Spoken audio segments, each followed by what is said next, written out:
To understand how to lower your blood pressure in minutes and to really grasp the full impact, we need just a few basics. So, blood pressure, what's the purpose? The purpose is to move blood around the body, and the reason for that is to deliver nutrients. Nice and simple. Next question. How does the body create blood pressure?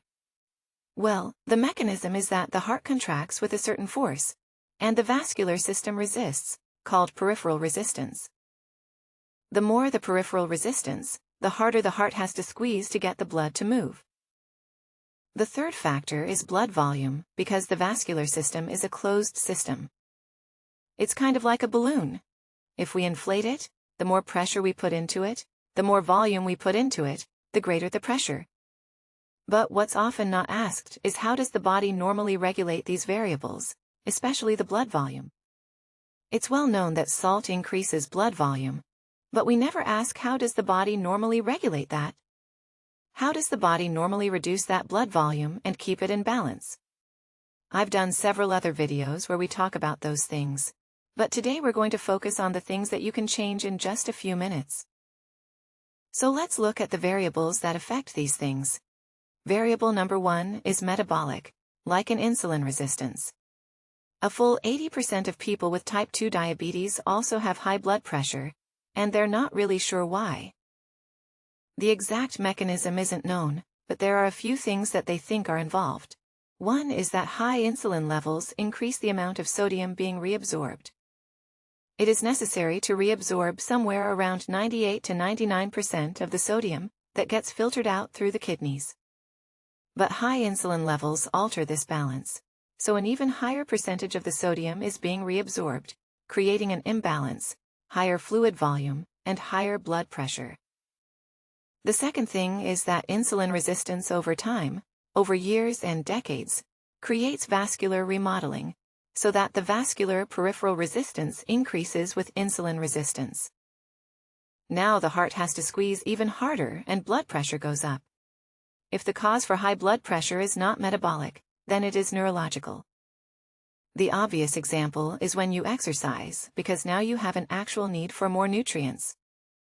When you exercise, you couldn't do that unless the body had a way of providing more fuel, more substrates, and more oxygen immediately at very short notice.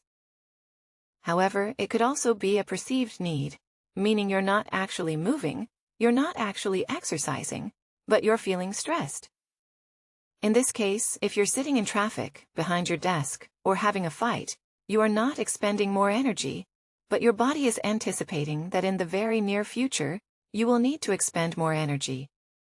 It interprets this tension as danger and says, hey, we're going to have to run or fight pretty soon, so we better ramp up the glucose and the blood pressure.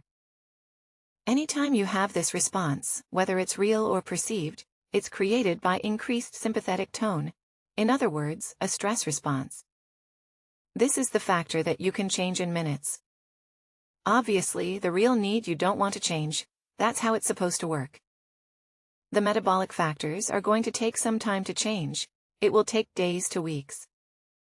But the neurological sympathetic tone, you can change in a few minutes.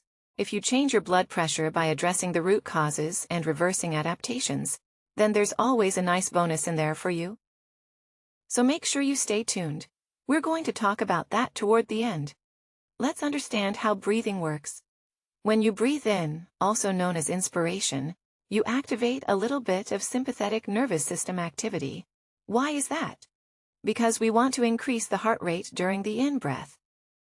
When there's more air in the lungs, it makes sense to speed up and send more blood there to pick up the oxygen, and then to do the opposite during expiration.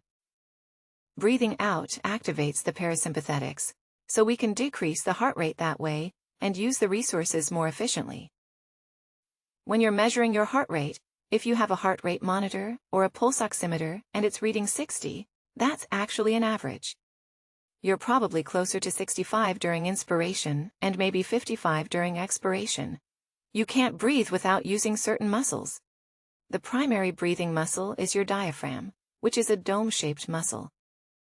When you contract it, it pushes the belly down and out and pulls the lungs down, so that's your primary breathing muscle.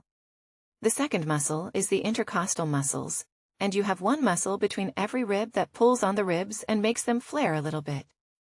First, the diaphragm pulls down, and the intercostals pull to the side, expanding in 2 dimensions. The third muscle is your upper trapezius. Anytime you need to take in a full breath, a maximum breath, you also need to pull your shoulders up, and that's what the upper trapezius does. But during normal breathing, you only want to use your diaphragm and your intercostal muscles. Anytime you use your upper trapezius, it's an emergency, and you activate too much sympathetic activity. That's why stressed people pull their shoulders up, and that's why you want to practice breathing with your shoulders relaxed. So how can we change blood pressure in minutes? By understanding that breathing gives us a window into the autonomic nervous system. It gives us an opportunity in real time to affect the balance between sympathetics and parasympathetics. These two are like a seesaw, and a seesaw means that whenever one side goes up, the other one goes down. It's just wired that way. There's no way around it. It's like driving a car. You can't speed up and slow down at the same time. You're doing one or the other. The way to do this is by breathing deeper and slower and increasing the time of expiration, breathing out. A lot of people breathe 18 to 20 times per minute, so 1 to 2 seconds in and out, and oftentimes it's breathe in and out, and that's how stressed people breathe. The problem with that is that's not enough time for the seesaw to move from one side to the other. When you breathe shallow and fast, it gets stuck in sympathetics. You breathe in, and it starts moving, and then you breathe in again, and it starts moving, and it never has a chance to get out of that sympathetic mode. But if you breathe slower, like 4 to 5 seconds in and 5 or more seconds breathing out, that longer breath out allows that seesaw to move all the way through so that you can decrease your sympathetic and increase your parasympathetic. Now you're creating flexibility in your autonomic nervous system, but I already know what's going to happen. Someone's going to try this, and they're going to leave a comment saying, "Yeah, doc, it worked, but it didn't last." And that is completely and totally expected because these things take a little bit of time.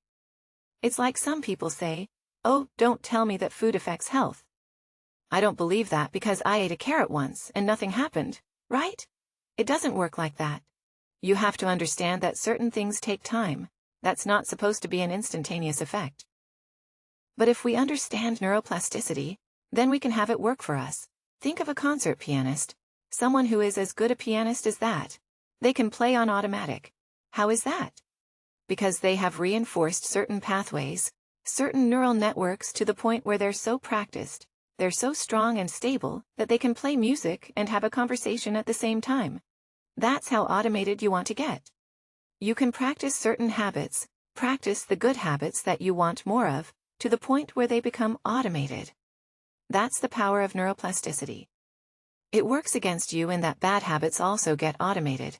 But it works for you in that you have the choice to automate the good habits that you want, including how your sympathetic and parasympathetic nervous systems behave.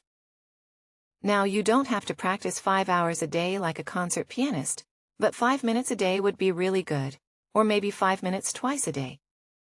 But don't think that you're going to create neuroplasticity or any permanent plastic changes unless you're willing to do it for a few months, let's say 6 to 12 months. Now, here's where it gets really interesting. The vagus nerve, also known as cranial nerve 10, is the primary outflow of the parasympathetic nervous system. The vagus nerve means wanderer, and it starts off in the brainstem, comes out, and innervates the heart along the way. And then it goes all the way and does most of the digestive and abdominal organs. But it does different things to different organs. While increased vagus activity decreases heart activity, at the same time, it increases the activity of virtually all the other abdominal organs.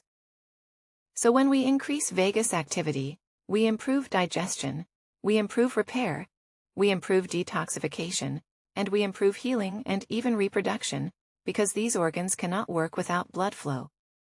The parasympathetic and the vagus nerve are like turning on the faucet of blood flow for all of these vital organs.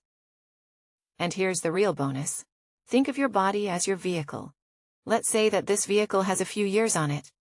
It may not have been perfectly maintained, but you're going to take it in for an oil change. This is your lucky day because the dealership says if you are willing to pay for an oil change and do it right, and just be a little patient because we're going to take a little extra time, then for no extra cost, we will let you drive home in this vehicle, right? How many people, if this was your body vehicle, how many people would trade it from this to that? I know I would.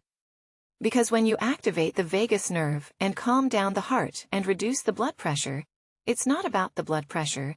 That's just the symptom. That's just the tip of the iceberg. You will also improve digestion, improve immunity, improve libido, and reduce cortisol and belly fat. So please understand that when you address a problem by handling and reversing the root cause, you always get a bonus. You always get more than you bargained for because it's not about the symptom. If you enjoyed this video and you'd like to learn more about how to get healthy and how the body really works, I think you'll really like that video next. Thank you so much for watching. I'll see you in the next video.